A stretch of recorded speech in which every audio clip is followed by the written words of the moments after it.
Howdy, folks. I'm Alico. Got the goats out to pasture right now, and I just felt the urge to make a video. This is a serious one. It's not going to be as funny as they usually are. I just figured I'd give some advice in general because it's tough out there.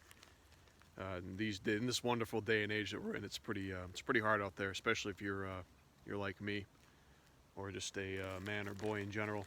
It's pretty difficult, but I've learned a few things in my time, and I'd like to impart some of that information onto you guys, so you don't have to make the same fucking mistakes that I made over and over again. Hopefully not, anyways. There are some mistakes you're gonna have to make. It's just the way the world works. Wisdom comes through understanding and application. You can't just hear something, but there are life-ruining mistakes. There are life-ruining mistakes that people make that I very seriously recommend that you avoid at all costs, or you're going to want to kill yourself by the age of 25. So that's kind of what I want to talk about. Just general life stuff that might help you get a better perspective if you're kind of stuck in a box, which is very common in this era. I'm going to be editing this video because it's going to be kind of long, and I want to get the meat only. I don't want me stuttering and being a retard on camera, but I just think that there's some things that if I had known these things when I was younger, my life would probably have been a lot better and things would have been a lot smoother. I mean, things went pretty well for me regardless, so it's really not that big of a deal. But I think a lot of that was luck. I mean, I lucked out in a lot of ways that I think the average person without much foresight or experience might not have been able to luck out in those same ways. And it's just I've been doing a lot of shit. I've been working since the age of fucking 13. Technically earlier, but I don't really count any of the shit that I did earlier than that to be, the same type of work. But I've had a lot of time to reflect on the working world, what it means, what a careerist type of life really entails, where you end up, things that you can aspire to. And I mean, just seeing that from such an early age made me realize that I really didn't want to do that. I feel like a lot of people, if they gave it some thought and they really just kind of looked into it and saw it in an early age, they kind of realize, is that really what I want in life? Is that the type of life I want to live? I think a lot of people would say no, but a lot of people end up in that road anyways because they don't know that there's other options in life. They don't think that there's you can't make it without a 9-to-5 job with benefits. They think that straying outside of that, you're bound for homelessness and fucked up shit, and you're fucked. That's really not true, and I'd like to dispel some of those rumors and myths that are very common. Generally, when older people are communicating with younger people, and I say older people, people that were born after the Great Depression, didn't feel the effects of the Great Depression and kind of witnessed the death of the ways of how things were for fucking thousands of years in favor of the modern era and the modern existence. So people that were born after that, people born in the 50s, 60s, your parents maybe your grandparents, I don't know. They're going to give you a lot of really fucking retarded advice. And that's not to speak bad about them. I mean, they're just saying what worked for them. You can't get mad at these people for trying to give you advice, because there was a period of time where that advice did work, and you have to understand that. But that advice is not going to fly in the current era, and you have to understand that. You have to put it in its proper context and perspective. Now, the type of things I'm talking about are the careerist lifestyle, which is, working a 9-to-5 or whatever the fuck for 30, 40 years and then retiring for 10 and then dying. So we're going to be talking about that. The idea of retirement accounts, IRAs and 401ks, things like that, and the concept of investment. I'm going to be talking about some of those ideas, and I'm going to kind of put them in a different kind of spin than what you typically hear, because I have a very different perspective on them based on what I've experienced. Um, so, you know, I'm imagining myself, I'm picturing myself back in the day, you know, when I was in college, 18 years old, fresh out of fucking high school, didn't know what the fuck I was doing. Uh, and I was very desperate to find meaning in life. You know, I saw that, you know, people were able to get by with this, living these retarded hedonistic lives where, you know, they did nothing, they said nothing, and they were nothing. And it really bothered me. And I really wanted to figure out a way of living that wasn't contrived and fucked up and, you know, meaningless, you know, where you fucking hang in there, you make some money, get a few nice holidays in there, and you fucking die. I really didn't want to go down that route, and I spent a lot of time thinking about the implications of that, and you know, alternative routes in life. And one of the most important things for me when I was younger was philosophy, the philosophy of the way that you think about life, the way that life is, the perception of reality, and how you need to function in different mental modes when you analyze different problems and certain things from different perspectives. It's very important. I think philosophy, studying philosophy and practicing more than studying. Studying is important because you need to understand the philosophy, but practicing philosophy is one of the most important things that you will ever do in your life because it's the bedrock, the fundament of who you are, what you stand for, what the people that will come after you will stand for, things like that. And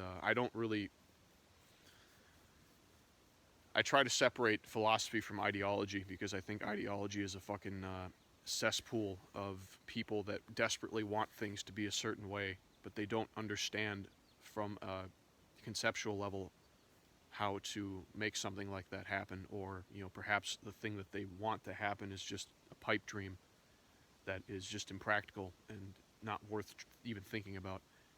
You know, I feel that way about people on the far right, far left, any really political perspective. You know, I don't think that there's a valid political framework that will solve the problems in the world. You know, when I was 18, I was so, you know, life didn't really seem like there was much to it. You know, get a job, fucking work, get a gal, get a house. Was that it? That was the question that I always had. You know, was that it? When you don't have these things, you wonder, well, you know, maybe it'll all come together. Maybe it'll all make sense once I get this thing. You know, maybe once I get the job or the house or whatever, you know, it'll start making sense. That's not how it goes. It's very, very stupid to think that that's how it goes. And I think that's why respecting and studying philosophy is vitally important, because when you get to those points and you accomplish those things, you get the house, you get the fucking job, you get the gal, you get the car, and you realize that none of that actually fucking matters and doesn't make you feel any better or more accomplished. You're going to be really disappointed if you didn't really think about the philosophy of things beforehand, and you're going to end up in really dark places if you don't really and truly consider what actually creates happiness and what actually creates fulfillment and purpose in a person's life, especially as a man. And I keep saying that as a man. You know, women have it pretty bad these days too. I'm not gonna lie. But I mean, if we're talking fundamentally on a base level, and we're gonna get deep here. So just kind of hang in there. If anything I say seems ridiculous, just hold on. I'll explain it. So when you really understand the purpose of sexual dimorphism as a biological concept, essentially, the idea is that the reason that it exists is that it gives the gene pool a greater diversity, so that way it's more resistant to sudden shocks or outside influences, things like that, necessary adaptations. So in a way, you sacrifice the asexual reproduction method, which is, you know, you hold the key. Each individual each individual biological entity holds the key to its own reproduction, in favor of splitting the gamete into two distinct parts. Now, the implication of that is that there are winners and there are losers when it comes to the genetic lottery. I mean, that's the sad reality of this type of biological system. But what's important to understand is that it's not necessarily reproductive viability that gives a man his purpose.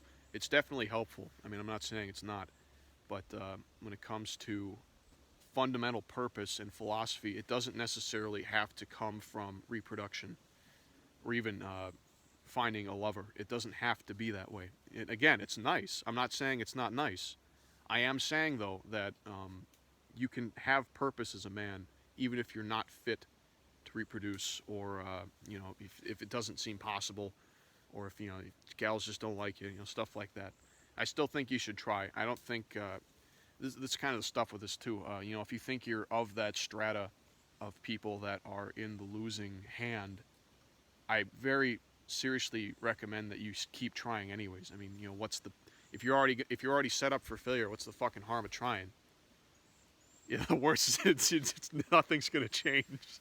So in that regard, why be a bitter idiot about it?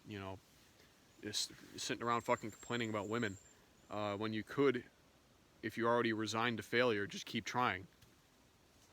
Why? I mean, yeah, it sucks. It sucks being having shitty genetics. I understand, but if you're looking for the right woman, and you're not after the fucking the gals that look like the fucking models and shit. If you're after people that are genuinely caring, they're not going to look the best, but if you're already in that position, you really shouldn't care. You should be looking for serious emotional commitments more than sexual fulfillment anyways. I mean, the pursuant people greatly overestimate the pursuance of hedonism as a proper goal in and of itself, and I think that's one of the biggest ways to fuck yourself up is to be a hedonist, because if you don't match the model, if you're not fucking 6'6", whatever the fuck, buffman, if you're not a buffman, you're not going to be able to live that kind of lifestyle, and you're going to be better. So I greatly recommend that you consider the philosophical implications of what you want and what you're striving for, and see if that jives with your biological reality. And I think that would be a good way of starting to approach that problem. All right, now another thing that's important to understand too, as a consequence of the sexual dimorphism that emerged however many millions or billions of years ago, is that the female sex controls the capacity to reproduce, and the male sex obviously gives the it's kind of like the key in the ignition, gives it the fucking that start and go. So what you need to understand is that especially it plays out differently in the species, and I think it's interesting that in mammals and especially in humans,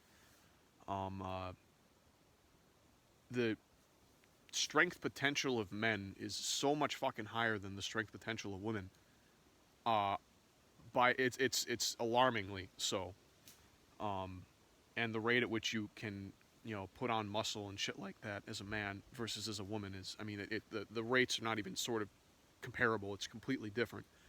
And I think it's interesting in that way. And I think I'm really glad that I started doing more active shit. Not gym shit. I think gym shit's fucking stupid. I think with becoming stronger physically as a man, you should also become stronger mentally as a man. And I don't think that going to a gym is a good way to become stronger mentally. I think it's a good way to destroy yourself and be a fucking retard hedonist. So I'd say if you want to get fit, do legitimate work, like hard labor. Do something. Dig fucking holes. Split wood. Like, just do fucking something. Something that'll give you some wisdom or understanding or fucking practical knowledge rather than just fucking lifting weights. I mean, if you have to, you have to. If you're in the middle of a fucking city, you gotta lift weights. You gotta lift weights. But if you're anywhere even remotely away from a city and you have the option to go into a public park or whatever the fuck, like a nature reserve or whatever that is, take full advantage of that. Really appreciate it. Don't cut down any live trees. Don't be a fucking idiot. But if there's lumber sitting around, there's lumber sitting around. Deadfalls everywhere. Feel free to do with it what you will.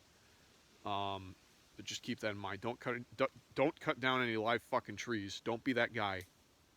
You're not. It's not your land. Don't fucking do that. But again, deadfalls everywhere. You can process deadfall all fucking day in a forest, all fucking day. I cut down trees probably twice or 3 times a year. I process deadfall all fucking year, you know. So just keep that in mind. The broader purpose of being a man is suffering, and you know, suffering applies to both sexes, but the depth and potential for a man to suffer both physically and mentally it's much deeper than a woman's capacity for mental anguish and physical suffering. And that's not the shit on women. I'm just saying that the realities of the world dictate that that's just the way it is. And I mean, if you're a woman, that should be a good thing, because you won't have to fucking deal with that, hopefully. But you know, as men, we take on the burden by the birthright of, you know, being the stronger sex. We take on that burden of enduring more suffering as a result. I mean, it's extremely important as a man that you go through some physical, not just mental, physical trials and tribulations to really ground yourself and understand what it means to be a man. And, you know, I struggled with this for a long fucking time. I didn't know what it was to be a man because I was raised, you know, in a middle class family. Things were great. I never really knew suffering. I wasn't an active person. You know, I programmed fucking computers. So, you know, from that perspective, I didn't really understand that.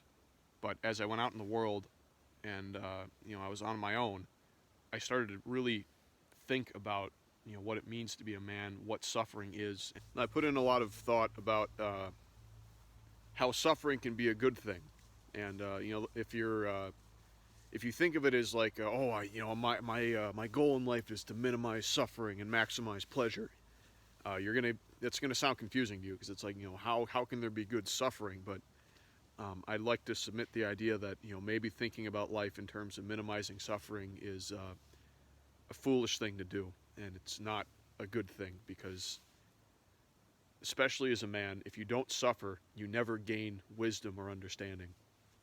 And this is an enormous revelation that I had, which broke me out of a kind of like a nihilistic phase that I was in. The only way in life to accrue wisdom and understanding of the world is by suffering.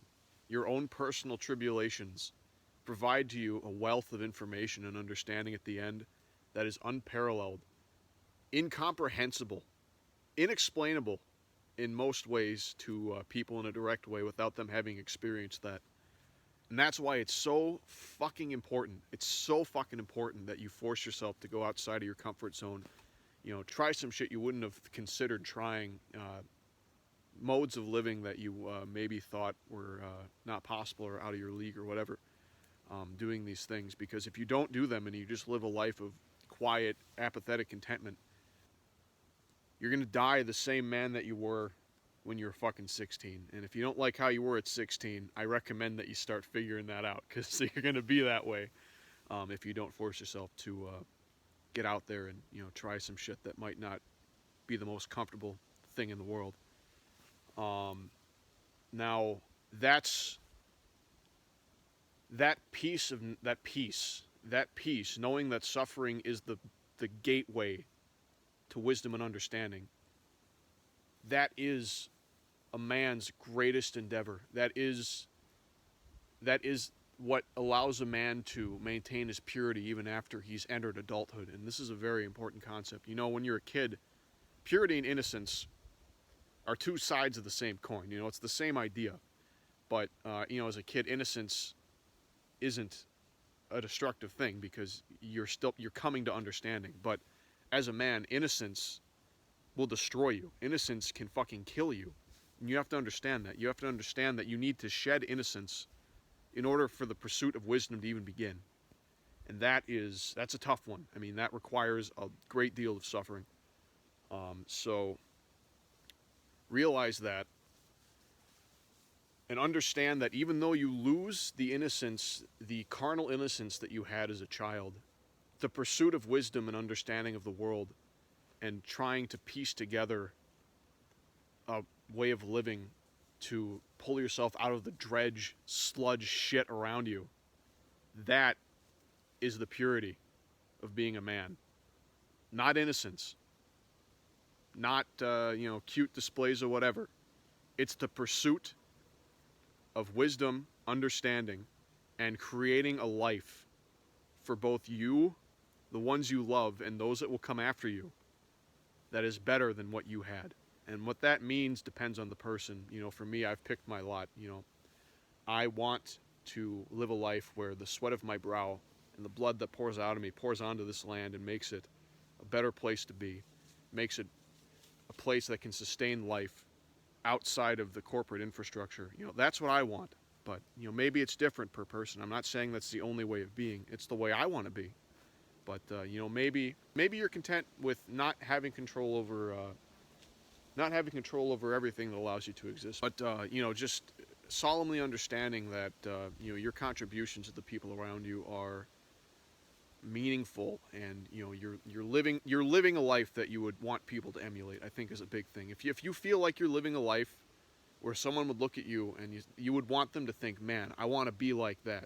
If you feel like you're living that way, either you're full of shit or you got something right. So really consider that, because it's those two sides of the coin, being full of shit or being, you know, thinking that you've got something right. It's hard to tell, and I recommend giving some thought to your own ego before you answer that question. You should have no ego when it comes to analyzing the perception that you give off to other people. Obviously, the ego is important to an extent, but we got a lot of people out there with too much ego, and it's not good. It's really not good. It's a very destructive force if you let it go untamed. Okay, so that's the high point of suffering as a man. That is the gift that you have, but it comes at a cost. It comes at a grave cost, and you're gonna go through a lot of shit.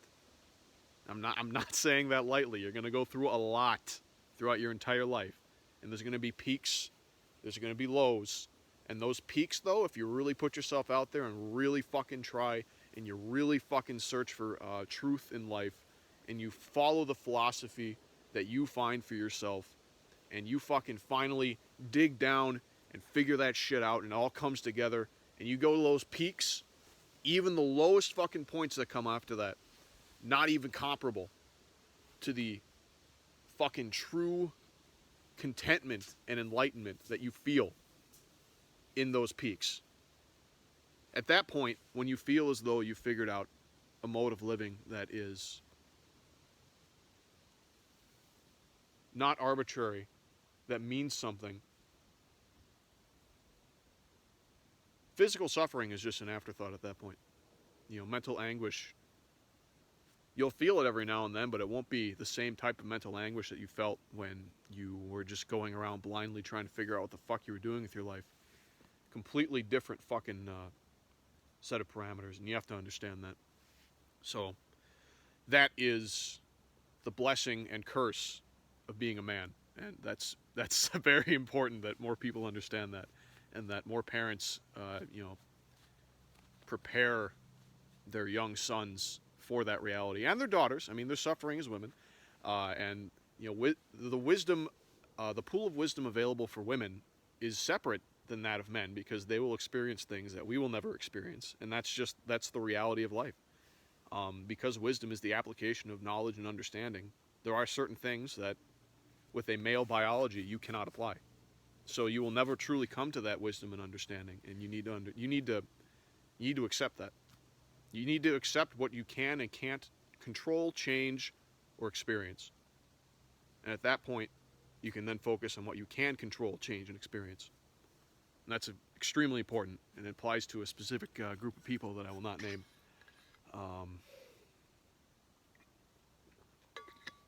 Anyways, but we're going to talk about investments. Now, you know, if you talk to an older person about investments, you're going to get they're going to want you to do a sort of portfolio kind of thing where you're constantly rolling, getting a house, selling it every 5 to 10 years. You know, you got maybe a car that, you know, maybe doesn't depreciate as fast. You do a leasing thing, or, you know, you get some savings, you invest in a fucking certificate of deposit, things like that. Certificates of deposit, maybe not the worst idea, but, you know, for me, when I thought of the investment of housing, and I thought about the implications of it, you know, there could be good money to be made in that. I'm not saying there's not, but having owned a house and having rented and having gone through the whole racket, I think it's just disgusting how some people treat the things that they should be treating as permanent investments. And this is my big thing: difference between permanent and temporary investments. Now, with the temporary investment, your plan is to sell it, right? You know, you're doing it, you're building equity, you're doing all that shit. So eventually, you can sell it and make some money. The question, of course, comes from if everything you own, when it comes to housing or anything like that, is transient, and it's coming and going, and nothing's permanent. What's the point of doing anything? You know, if everything that you have built up will just be brought into somebody else's existence when you go to sell it, and not even to mention the fucking shit you have to do to make a house ready to sell. That's a whole different fucking story. But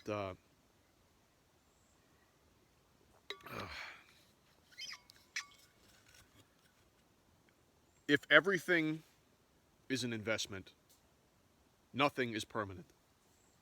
In that sort of transient way where you only exist to make things better so you can sell them. And in that sort of way, that seems really fucking empty to me. Like living in that way where everything that you do is just so that someone else can someday fucking buy it from you, and then they can sell it to somebody else. Like this whole racket, you'll see this in the gated communities and the fucking the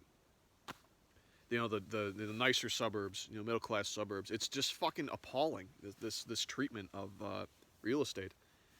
But I understand it from a legitimate perspective. I mean, in the suburbs, you can't really do much. A lot of places you can't even fucking grow like vegetable gardens and shit. You can't keep livestock. You can't do anything like that. So everything at that point is just transient. You're just in some fucking plywood and vinyl sided box that all that changes is the location that it's in, and that's really weird. It's weird to me.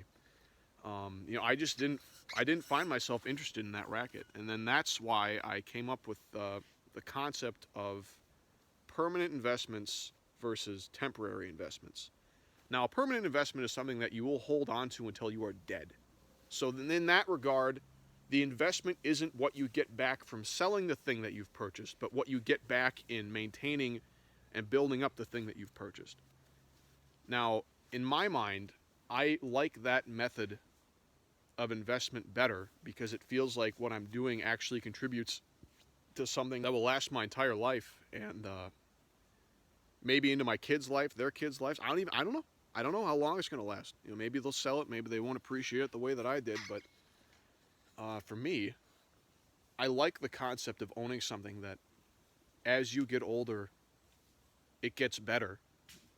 Maybe it makes you some money, but it definitely enables you to live a life that you want to live.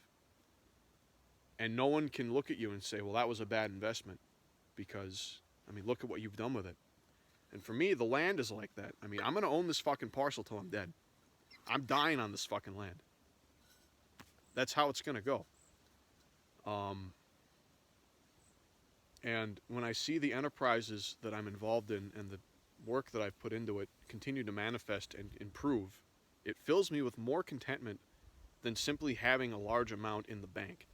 And that's another big thing that you have to think about too is, are you content with just racking up money?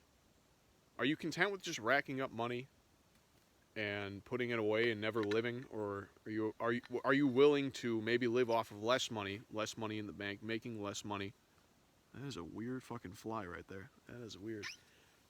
Making less money in favor of living a life that you actually want to live, and you don't go to bed dreading every day. Really think about that. Really, really think about that, because that's going to influence the career paths you go down, the jobs you're willing to do. I'm not doing computer stuff anymore. I'll do it on the side for like contractual stuff because it pays well, but as a full-time job, I'm not doing that anymore because I don't need that much money. And that level of investment you have to have in a career, it's not what I want in life. I want to make this better. I want to make my own life and my own fucking shit better. I don't want to make shit for others that they can use to better their own lives when I could make my own life better. It just doesn't make any fucking sense to me. So, in that regard, really just think about that when you're considering a careerist path. Think about what is the purpose of money in my life? What do I need it for? What do I want? And that all goes back to philosophy and what really thinking about what you want out of life. Really, really, really think about that. Really think about what framework you view the world in, and use that to inform what you're trying to do. That's probably one of the most important things that you can and will do in your life. And finally, a word on retirement accounts. I don't like retirement accounts because the concept of a retirement account is that you put money into a thing that is completely sealed, and maybe it gets some interest. I'm not entirely sure. It's sealed, and then you can only access it at a certain age, or there's a penalty for it. Now, in my mind, why the fuck would I do that when I could just put it in a fucking savings account? That way, if I need to make an emergency fucking investment or purchase or healthcare thing, I could do it rather than having a shitload of money sitting in an account I can't access till I'm fucking 60. Doesn't make any fucking sense to me. And if you live a frugal life and you're saving a shitload of money, you're going to end up with the same pile, if you're careful with your money, than you would with a fucking retirement account. I really just don't understand it. Of all of the tips I've been given by people that are older than me, the whole retirement account, IRA, fucking all that shit, I just don't get it. I mean, maybe somebody out there can kind of enlighten me on that. But from where I'm sitting right now, I just don't get it. I really just don't get it. I mean, if you're really bad with your money, if you're really bad with your money and you can't save money because you spend on stupid shit you don't need, maybe consider that. But if you're not an idiot, I don't see the advantage. But yeah, those are my two big things on investment. Recognize whether you want permanent investments or temporary investments. Maybe you can mix and match them. I'm not at a point yet where I have the money to mix and match them, but someday I might. And really think about where you're saving money and the purpose of saving money and the use of money. Just keep that in mind. I think I could go on all fucking day, but I think that's where I'm going to stop. Hopefully this was helpful. If this was good and people liked it, I'll make some more, but we'll see. This was kind of an experiment. It's relaxing to sit here and just watch the goats eat and fucking rattle on some fucking shit. So, hopefully you guys liked it.